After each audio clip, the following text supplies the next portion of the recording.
I used to think night radio was the most honest job left. It's just you, a red light that means don't flinch, and a strip of sound moving out into the dark to find whoever can't sleep.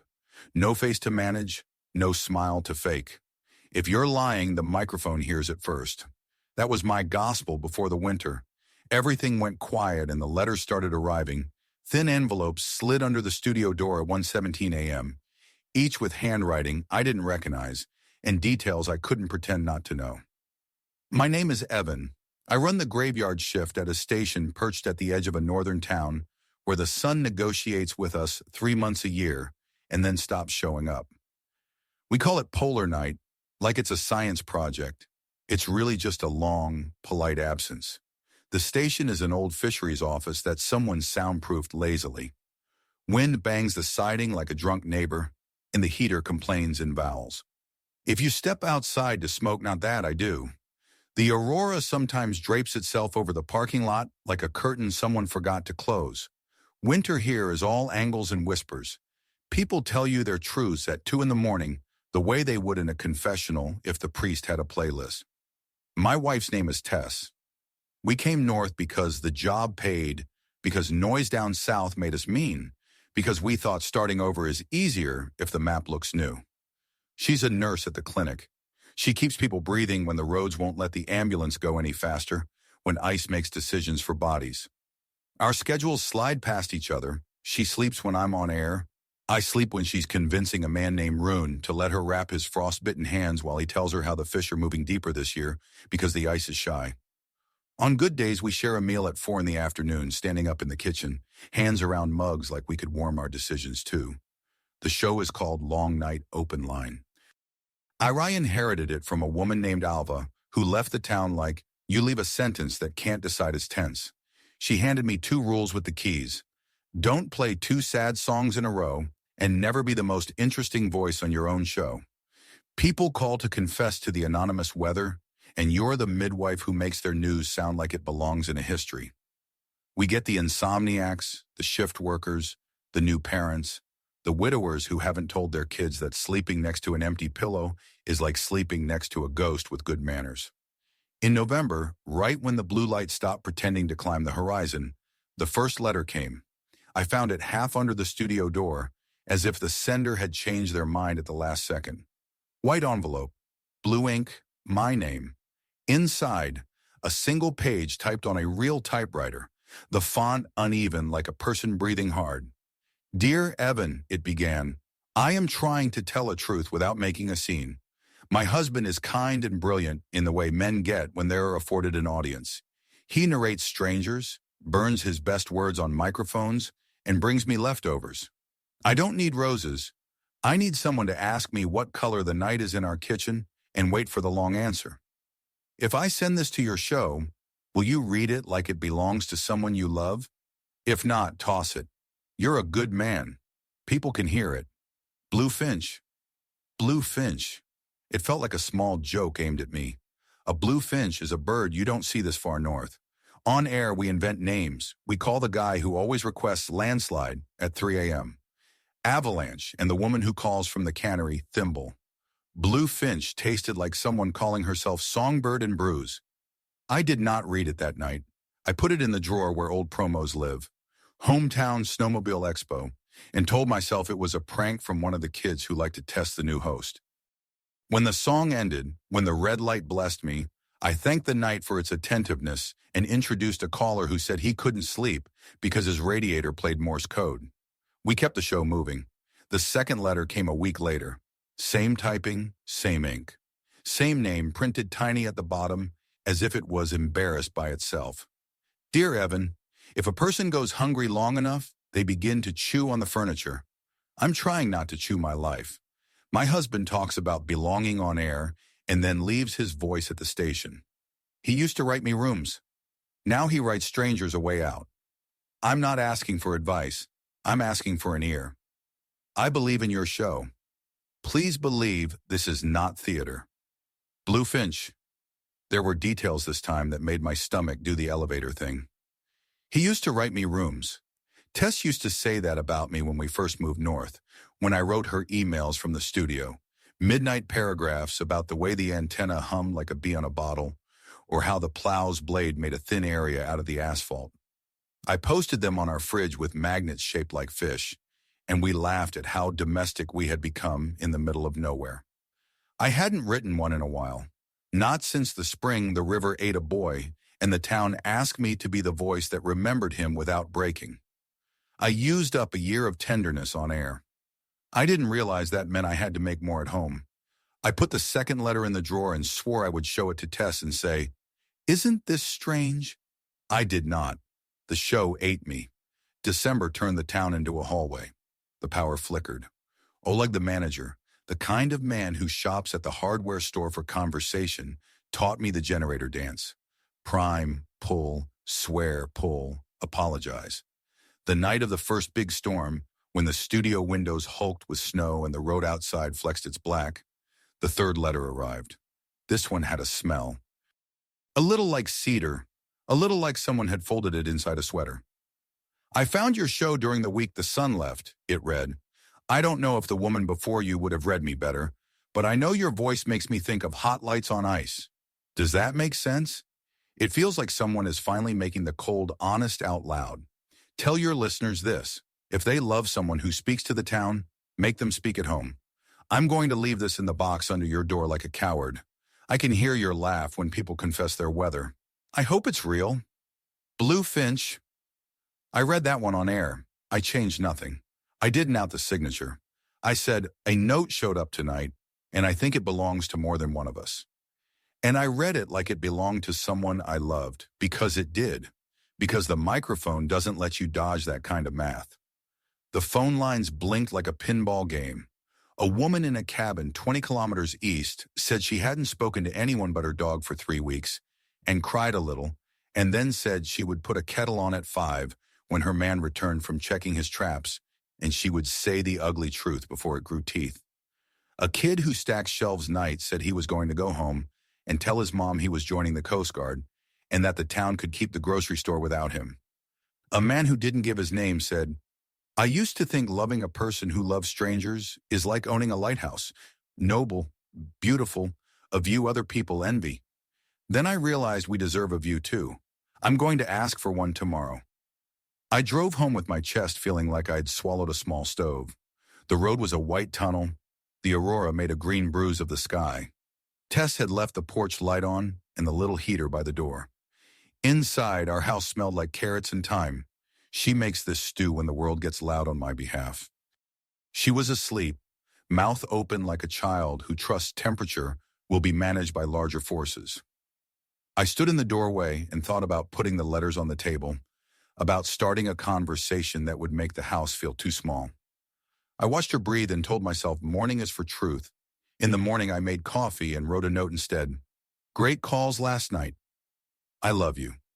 I left it under the magnet shaped like a cod and wanted to hate myself for how easy that felt. January came in with a kind of meanness. People always say it's the cold. It's not. It's the long unbroken. The night becomes a habit. You start telling yourself everything important can wait until the sky remembers itself. The town takes on that long hallway posture, heads down, voices small in the grocery store. Everyone a little precious with their energy. The show gets the same way. You can hear people rationing their news. And then there was the letter with the fact I could not ignore. "Do you know that sound?" it asked. "The 2-note thing when the door to our apartment sticks?" He calls it the house clearing its throat. I tried to tell him it sounds like the place wants to speak. He made a joke. He thinks jokes keep the air friendly. Sometimes they just dress the weather in bright clothes so he doesn't have to ask for a forecast. I am not mad at him for this. I am tired on his behalf. I leave the kettle whistling until he hears it. I leave the spoon in the mug so it clinks, and maybe he will remember I make the tea because I want to be talked to while it cools. I taped a note to the fridge last week with a magnet shaped like a fish. He wrote on the back of it, which is sort of the point, and also sort of not, Blue Finch. Our door does that. I call it the house clearing its throat. I have always thought that line charming. The magnet is a cod I bought in August when we played at being locals who swear they'll learn the names of the boats. I went to the kitchen at 4 in the afternoon and found the note had been reused. I'd written something dumb like pasta on the back of Tessa's list that said, pick up gauze. And I wanted to fix a sink with my bare hands to pay penance to every god of listening. I took the letter to Oleg. I said, do you know who's putting these under my door? He looked at me with that weathered amusement older men cultivate the way they cultivate distrust of technology. Oh, he said, as if I'd asked whether the tide can tell time. Maybe it's a fox learned keys. Maybe a neighbor who remembers the snack machines came in pairs. Maybe a person who wants not to be seen, because being seen means you have to stop pretending you don't matter. We used to have a box by the front desk, he added. Alva called it the midnight mailbox. I still empty it on my way in. So you've read them? I read one, he said, unashamed. It made my bones feel like furniture in a warm house. I decided not to read any more because that felt like stealing heat. Do you think it's a prank? I think pranks don't make tired men come to the clinic to ask nurses what color the night is, he said. I think you know whose kitchen it is. You're smart. You'll ask before the sun returns. I went home ready to ask. I stepped into the house. The door made its two-note sound, and there was Tess with her hair up, wrists smelling like sanitizer, face bright with that work tired that looks like kindness spent. I said, can I ask you something? She said, can it wait until I eat? And my courage decided to be polite. The fifth letter was a phone call.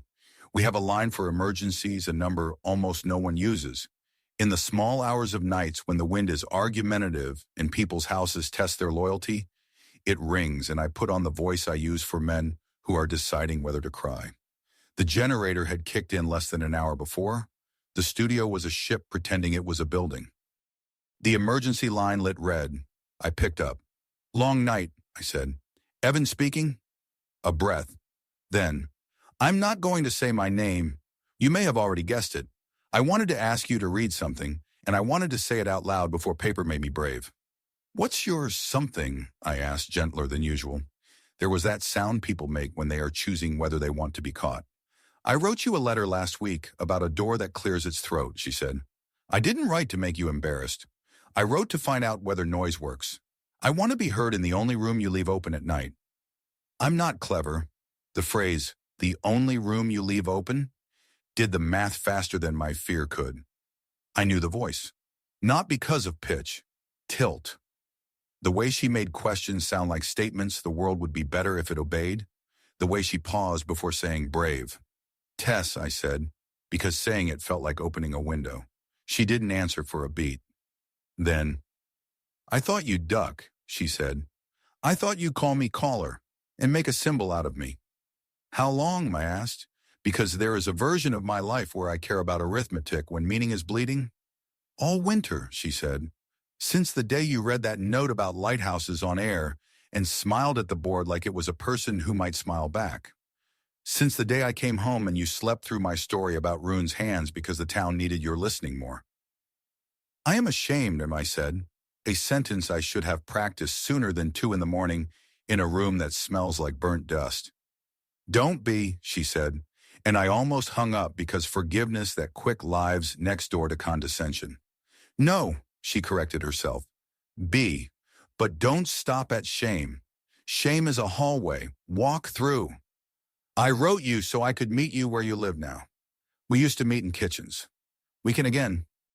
Read the thing I brought, she said, and I heard the studio door hinge whisper like a conspirator. It's under your chair. I looked down. The envelope was there, papery and brave. I slid it with the edge of a CD case like a sinner with a rosary. The letter was typed, but the last line was handwriting. Tess's. She writes like she decided each letter alone on a committee. Read it, she said, on air, with a red light accusing us of honesty, with the generator chewing electricity and the weather pretending it was only air. I read, I married a man who shepherds strangers through snow with a voice that acts like a hand. He saved a fisherman from driving drunk. He reminded a woman not to go back to a man who uses her temper as an excuse to be cruel. He has played Hallelujah at 2:10 on 3 different birthdays because someone's kid asked. I met him at a kitchen table where we dared each other to say the long version of answers. Lately, he saves his allies for the town. That is not a crime. It is a gifting error. Tonight I am asking publicly only because I have tried privately and failed with too much grace. If your job is to make the dark honest, bring some home. If your talent is narrating strangers, narrate me. Ask me what color the night is in our kitchen. And when I say boiled tea brown with a green that belongs to the northern lights behind the blinds, don't make a joke. Nod. Ask again. I will tell you the long answer until you remember your mouth was made to hold it. Blue Finch. P.S. I used a typewriter because you like the sound of keys that commit. I read it in a voice I have never used on air. Not the one for late-night confessions. Not the one for interviews with men who want to sound humble about their heroism. A smaller one. A man learning how to read so he does not hurt a person who deserves words without the weather. The lines lit up. I didn't take them up. Oleg stood in the window of the control room, looked at me like I had finally reached adulthood, and turned off the on-air sign. The red light died. The room went honest in a different way. Come home, Tess said. I did. I left the station door unlocked like a teenager and drove through a town that looked like a child's drawing of a town, if the child loved black crayons. In the kitchen, Tess sat at the table under the bright we reserved for taxes and splinters. She had a kettle waiting and 2 mugs set like a test. I sat. I watched steam argue with air. I said the things she asked for. What color is the night in our kitchen? She smiled like I had returned something she loaned. Tea, she said. And sometimes when you leave your boots by the door, it's a wet black that makes everything smell like the fish shack. And sometimes when you finally come home and stand behind me and your chest decides to remember to breathe, it's green behind the blinds, like we live inside the Aurora and forgot to sell tickets. I am sorry, I said, for outsourcing our weather to people who leave voicemails instead of grocery lists. I am sorry, she said, for asking machines to deliver courage I owe to your face. We made rules like children pretending to be governments. Tuesday nights are ours, even if the generator fails and the town wants music. If I write a room for the listeners, I write one for Tess before 10. She tells me the ugly version first, even if it makes me feel like I am an animal who should be rehomed. I don't make jokes until asked. She doesn't leave notes under doors except ours, which she may tape at jaw height so I have to tilt my head, an angle that makes my mouth decide to close and listen. 2 callers showed up at the station the next night during a song and left cookies with hazelnuts and a note that said, "For Tess," in the voice we all borrow sometimes. I didn't read that on air. Some things you keep. Our audience made its decision without polling us. Letters started arriving from other people who live with men or women who make their town honest at midnight and forget to practice at home. I read a few, not to interrogate us again, but to remind people that the radio is only a bridge and you are supposed to cross. Tess rolled her eyes and said, "Stop collecting credit for closing doors," and kissed my cheek so the sticky note stuck better. Once, a week later, the emergency line rang, and it was the kid with the radiator that speaks in Morse. He said he heard the letter and told his girlfriend he'd been giving his patience to engines and his charm to baristas, and he was going to reallocate. I told him to oil his door and apologize with specifics. Spring climbed back onto the horizon like a person who lost a bet. The snow receded into polite piles and the road showed its pocks like a boxer. The night shrank to a reasonable size. On the last night we call night before the sun takes its long, indecent shift, I ended the show with a thing I have never done. I read a letter written together. We wrote it at our kitchen table with the Aurora embarrassing itself outside like a teenager learning patience. It said, "Dear Long Night, thank you for keeping us company while we remembered our house is not a lighthouse. It is a home, and light belongs inside first. If you love someone who loves strangers publicly, audit their inventory of language. If you are that someone, remember to bring your voice home without making it smaller. Ask them what color the night is while the kettle boils. Do not rush the answer. It may arrive as a paragraph and then decide to be a poem once you are quiet enough to deserve it." E&T. The phones lit up. I took 2. One was Rune, hands healed, who said he'd started wearing gloves like the nurse told him. But he also wanted to say that his wife cooks him stew that tastes like the part of a sermon you keep. The other was a woman who calls twice a year when she has something worth risking me for. She said, "I told my husband the long answer, and he didn't die, and neither did I. I still think night radio is honest. What changed is where I point that honesty first. Sometimes I fall back on my old habits, two sad songs in a row, making my laugh do the job my questions should. Sometimes Tess slips a note under the studio door at 1:17, and it says something small like, "We have bread," by which she means, "Please be the pantry you promised." Sometimes she writes Blue Finch at the bottom and grins at me from the chair in our kitchen when I get home like she knows exactly how to love a man who keeps thinking he needs an audience to be real. Last week, a caller asked me how to tell if a truth is ready to be heard. I told them what my wife told me the first night in the kitchen after the letter stopped being anonymous. Say it where the person lives. If you can only say it into a machine, ask whose courage you're borrowing and pay them back in person. And if you're not sure, boil water. When the kettle sings, try. The night is shorter now. The red light still forgives nothing. My voice still goes out into the dark, but I know where it comes home. Our door clears its throat. I answer. I ask what color the night is. I wait. I listen until the truth survives in the air, and then I keep it there as long as my chest can manage. And when I can't, there is a woman at a table with a magnet shaped like a fish and a note that says, "Try again, I'm still here." If you made it to the end of this story, thank you. It means a lot. New stories like this one are posted every single day, so make sure you subscribe to the channel and turn on the notification bell so you never miss one.